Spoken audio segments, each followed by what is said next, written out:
My name is David Adam, and I am the editor here at Muddy River News. I'm pinch hitting for Bob Goff, who, well, in this business we say he's on assignment. Today, my guests are Natalie Cornwell, Jenna Hull with the Adams County United Way. Welcome to our palatial studio. Good afternoon. And we're going to talk about their organization recently partnered with Blessing Health and the Adams County Health Department to create the latest community needs assessment update. I'm going to read this straight off of your press release. It analyzes the concerns that have been previously identified and highlights new data to guide efforts to address those concerns. And they have their books. Mine's laying on my desk. It's a 100-page book. It's only 100. It's only 100. And there's lots of pretty pictures and Yes. color charts and everything. But also it will eventually be online, correct? Yes, it will. There's some logistical things on that, but I would say look for it in March on our website. Okay. Mm-hmm. March? Okay. Why is this study necessary? Well, United Ways of Adams County has been doing this for 25 years. In the last 10 years, there have been some more stringent requirements on certain facilities and companies, such as Blessing and Adams County Health Department. So they are required to do those, because they're a nonprofit hospital, correct? And the health department for obvious reasons. So, that is kind of a requirement. But what this does for us is it really digs down into the data. And I'm really glad to see that you have tabs set aside and all the things, because before you go any farther, I wish I could take credit for the tabs, but I have to give credit to Aspen Gegenbacher, who also was working with this. Got it. And she put the tabs in. I completely stole from her. Okay. Well, we'll allow it. That's it's fine. Okay. Yeah.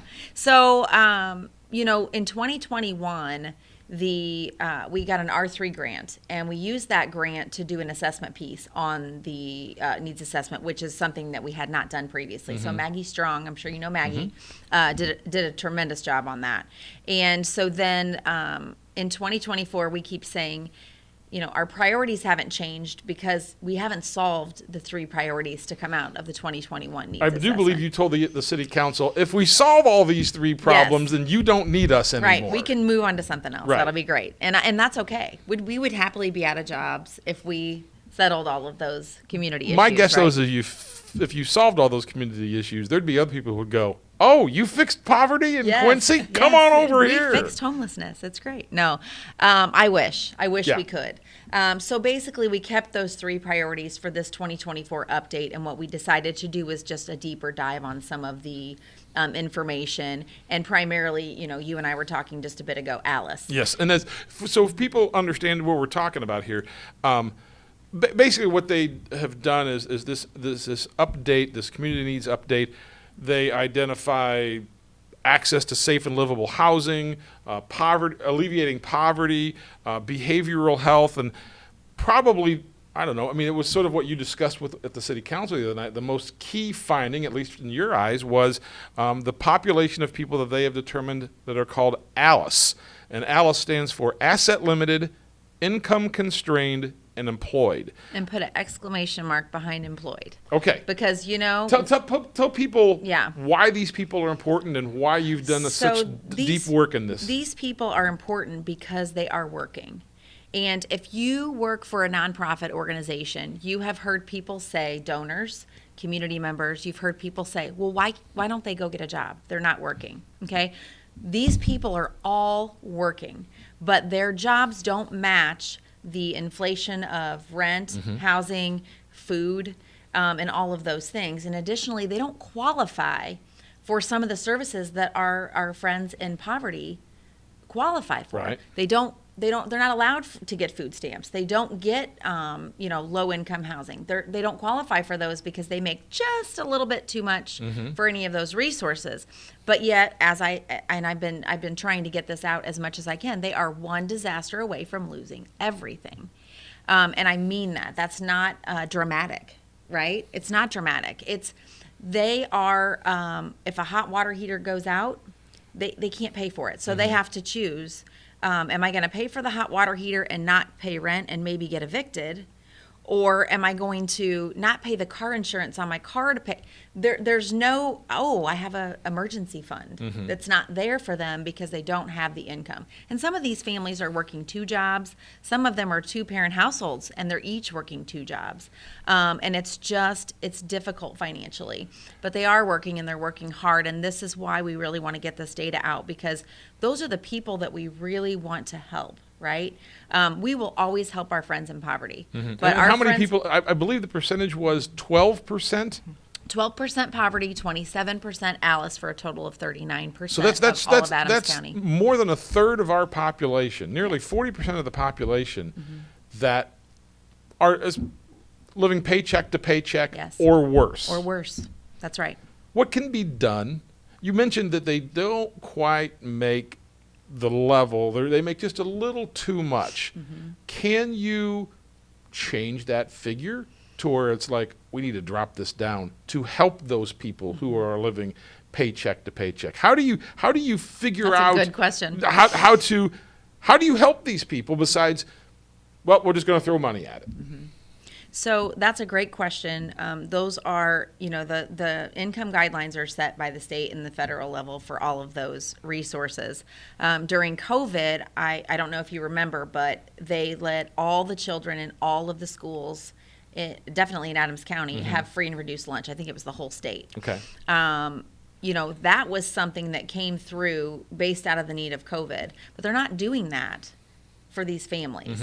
And again, those are federal and state things that we have no control over. Should they be changed? Absolutely, they should be changed. Sure. If you have people that are working 40 to 60 hours a week in a job, why are we not trying to help them with every dime we have? That's just how I feel. What are your thoughts? Well, what we do have is the Community Building Council. And when you think of United Way, maybe you know about our unmet needs. You might know about Good News of Christmas, our helpline. But we also have solution teams. And the beauty of the solution teams are that the Community Building Council, overseen with Blessing and the Health Department, have a solution team for poverty, behavioral health, and housing. We have over 35 agencies and organizations that convene in a neutral site, United Way, to discuss data from the needs assessment, what exists in our community. For example, behavioral health. One of the goals was to increase awareness and improve access to behavioral health in Adams County. Well, we discovered that it's more of an awareness issue than it is access. The programs exist, but making all of our residents aware of it. Well, and the fact that you use the phrase "making people aware of it" comes back to something. I didn't read all 100 pages, but okay. I did read. There was a page in there about essentially the mental health of teenagers, and it said 8th graders reporting that they were sad or hopeless, 36%, sophomores, 40%, and seniors in high school, 37%. Again, more than a third of teenagers in this community are reporting, I'm sad or I'm hopeless. And again, my guess is they don't know where to turn. They don't even know that things are available to them. What can be done? And are you okay with those statistics? Because you have children and I have children. Oh, absolutely. I'm not okay with them, right? I just look at those numbers and I go, wow. Yes. I mean, it's astonishing. We had a chance to visit. I had a child that went to school with Natalie's child. We got to hear about your daughter's problems with fixing the tire in the car. She's going to love that later. And there's going to be all kinds of things that we're all in the same boat. Yes. But I would like to think that my 3 children are happy. They're not sad. They're not hopeless. So to hear a third or more Yes. are, How do you reach out to these people? How do you get them the help that they need? Is that your job? So, of course, I think it's everybody in the community's job. That's where we stand. I mean, I think it's everybody's problem because this is not a percentage of people, the mental health numbers that you're giving. That's not a percentage of people in poverty or Alice. That's Right. normal everyday kids, all across the board kids, right? And so it's absolutely our problem to try to solve those things. And the behavioral health team has done an amazing job. And I don't want to name all the members because I'll miss some people, but all of your heavy hitters that are in behavioral health in Quincy are on this team, every single one of them, and they're convening and they're working together monthly to solve problems. And one of the things that came out of that initially was the behavioral health tree, which I love. It's on our website. And basically, again, trying to get the awareness out about that. But that is a tree for any person to read that tree and say, okay, if I'm feeling like this, then I need to do this. Okay. But if I'm feeling like this, then I need to do this. Okay. And of course, we have the mental health helpline, 988. Did I say that right? And we have our local helpline here. But if nobody knows that behavioral health tree is out there, then they don't even have the Right. capacity to find those resources. And so how do we get that out? And we've been doing that well, again, with the 35 plus agencies that we work with. That's one task that we've gotten. Awareness is getting out there. The Quincy Public Schools, and I think some of the surrounding schools are doing this as well. So I don't want to misspeak about that. But they have counselors that are coming in for families who, A, can't afford it, or B, can't get their kids there to an appointment. They have some agencies that are coming into the schools and working with kids. And I think, in 5 years, we'll have more data. Sure. And when we have that data, we'll say that this probably started to go down during COVID, when these Okay. kids were isolated, when they were in front of their screens all the time, when they were doing online school or not seeing their friends at all, or seeing their family Yeah. members. All of those things had an impact. And, I know for my own family, my child is just now coming out of that, and she's 17. So it takes some time for these kids to get out of it. But what if they don't? What if no one's helping them Right. realize, hey, there's a problem, you're isolating? So we have all those different things. And I don't want to. I want to come back to the Alice thing for a second, Yes. just because I have it here in my notes, and I don't want to forget it. Great. But not only did you identify the people who have the financial constraints, but you also, and to me, this was a number that I found really interesting. 70% of Black households fall into the Alice category in Quincy. Now that your study has identified that number, again, you talked about with the mental health.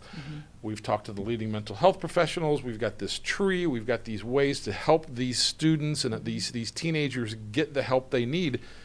Okay, same thing for these 70% of Black households. What can be done? What are you doing? What are your you told me the groups that are put together. What are they doing to help these types of families? Well, the poverty team has had a couple tangibles. We convened a case management summit last summer. Over 80 attendees learning about what case management is available, who needs it that doesn't have it, or doesn't even have that awareness. Again, it's that awareness piece. There are so many fabulous organizations in Adams County to help.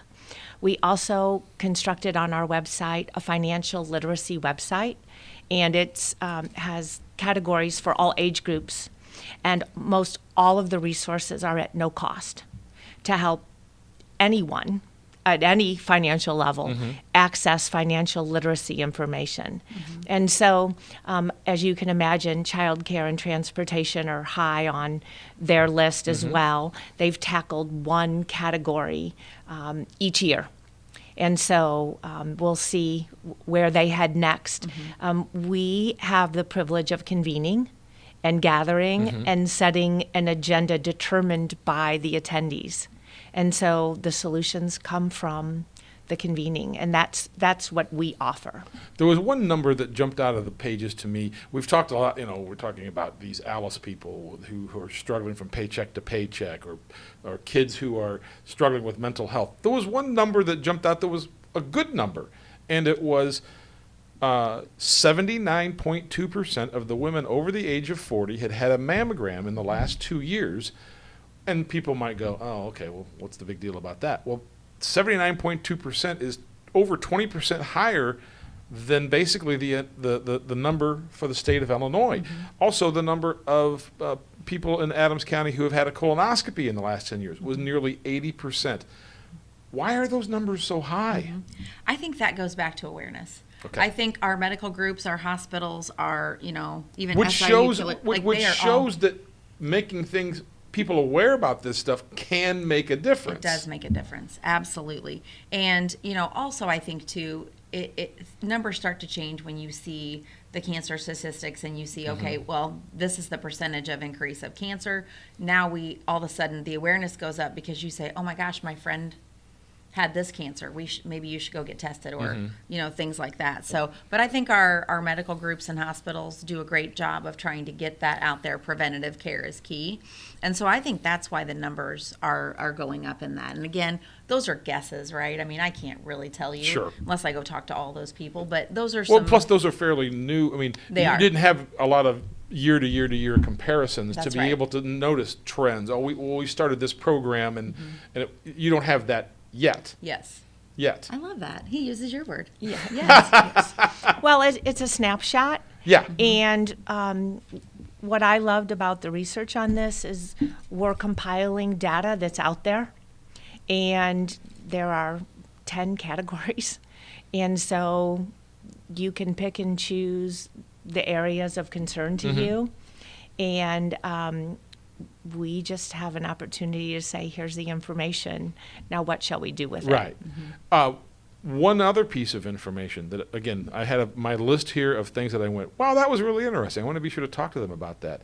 And again, I'm guessing this is the first year you've had a chance to track this, but 20% of people in Adams County had used marijuana in the past 20 days.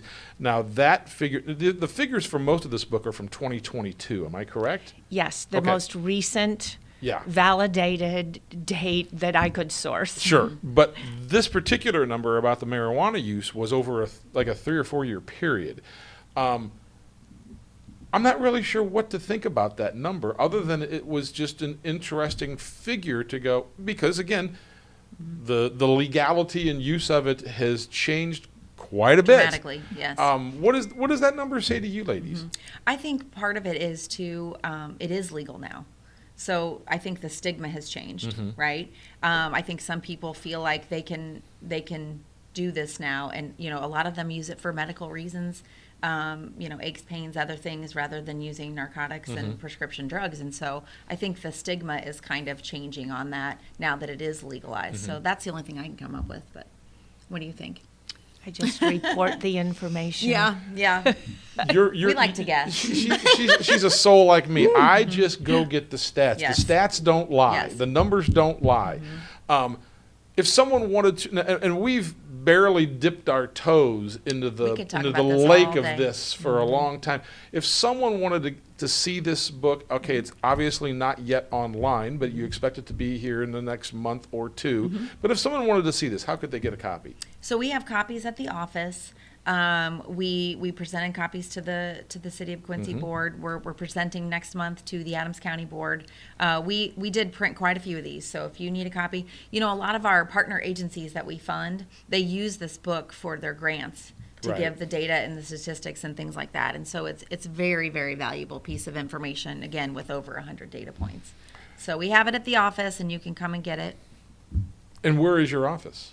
936 Broadway, Suite F, and it's basically the back of that Subway building. There you where go. They're at there. Isn't it amazing? Everybody just I know. looks at it. It's Subway the has Subway big building. things, God bless Subway. Yeah. Anyway, ladies, thank you very much for So, coming in. Thank you for thank you. explaining this. And as someone who loves to just read stats like this, I mean, some of these are not positive. No.